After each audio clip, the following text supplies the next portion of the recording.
नमस्कार मैत्रिणींनो, मी जयश्री किचनमध्ये तुमचं मनपूर्वक स्वागत आहे। आज आपण बघणार आहोत मिरची भजी। तर ही कमी तिखट असलेली मिरची आहे आणि तळता वेळेस ही मिरची फुटू नये म्हणून मी याचे टोक असे कट करून घेतले, इथे बघू शकता तुम्ही। आणि दुसऱ्या सुद्धा पद्धतीने कसं कट करायचं ते सुद्धा दाखवणार आहे। तर ही भजी अतिशय छान होतात, टेस्टी लागतात। तर बनवायला सुरुवात करूया। तर सर्वप्रथम आपण याचं टोक कट केलेला आहे आणि दुसरी पद्धत म्हणजे याला मधून अशी चीर मारायची आहे, म्हणजे जेणेकरून तर अशी आपल्याला प्रत्येक मिरचीला अशी असं कट मारून घ्यायचं आहे। तर आपण प्रत्येक मिरचीला असं कट मारून घेणार आहोत, इथे बघू शकता। अशा पद्धतीचे प्रत्येक मिरचीला कट मारायचा आहे आणि त्याचं टोक सुद्धा हे तोडून घ्यायचं आहे, म्हणजे तळता वेळेस मिरची अजिबात फुटणार नाही, फुटायची भीती राहणार नाही। तर अशाच पद्धतीने आपण सर्व मिरचीला कट मारून घेऊया। तर इथे बघू शकता सर्व मिरचीला आपले कट मारून झालेली आहेत। तर आता आपण बेसन भिजवायला सुरुवात करूया।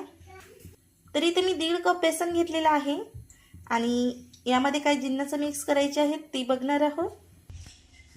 तर इथे मी 1 चमच ओवा घेतलेला आहे, चवीनुसार मीठ आणि खायचा सोडा घेतलेला आहे। तर हे सर्व जिन्नस यामध्ये टाकायचे आहेत आणि पाणी घालून मिक्स करून घ्यायचं आहे। तर कितपत घट्टसर हवं ते बघणार आहोत आपण।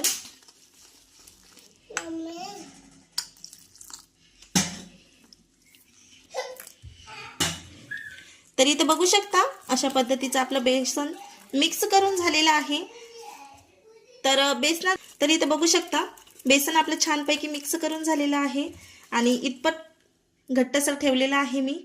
तर पाण्याचं प्रमाण मी ॲक्युरेट यामुळे सांगत नाही की बेसनाची क्वालिटीनुसार पाणी कमी जास्त लागू शकतं, त्यामुळे ॲक्युरेट पाण्याचं प्रमाण सांगितलेलं नाही, हे कधी कमी जास्त लागू शकतं। तर आता बनवायला सुरुवात करूया। तर इथं बघू शकता अशी मिरची घ्यायची आहे आपल्याला आणि यामध्ये अशी बुडून घ्यायची आहे आणि लगेच अशी फ्राय करायला घ्यायची आहे। तर परत मी एक वेळेस दाखवते, अशा पद्धतीची मिरची बुडून घ्यायची आहे।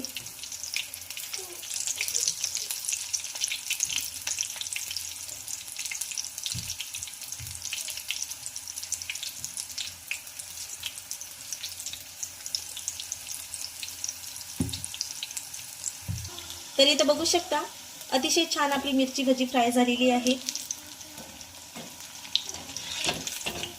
हे बघू शकता।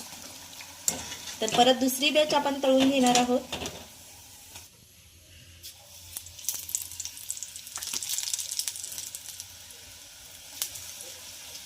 बनवायला खूप सोपी आहे आणि चवीला अप्रतिम लागतात ही भजी। आणि मिरची खूप कमी तिखट असल्यामुळं तर जास्त मज्जा येते खाण्याला। तर तुम्ही एक वेळेस नक्की ट्राय करा।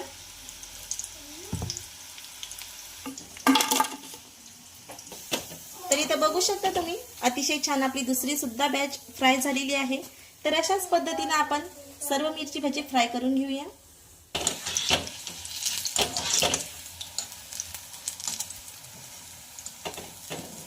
तर इथं बघू शकता आपली संपूर्ण भजी तळून झालेली आहे आणि अतिशय छान अशी आपली मिरची भजी तयार झालेली आहे।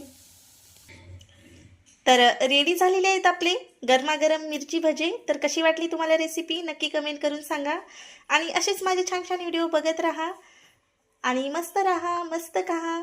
आणि माझ्या चॅनलला सबस्क्राईब केले नसेल तर सबस्क्राईब करा, बेल आयकॉनला सुद्धा प्रेस करा, म्हणजे माझे असे छान छान व्हिडिओ तुमच्यापर्यंत पोहोचत राहतील।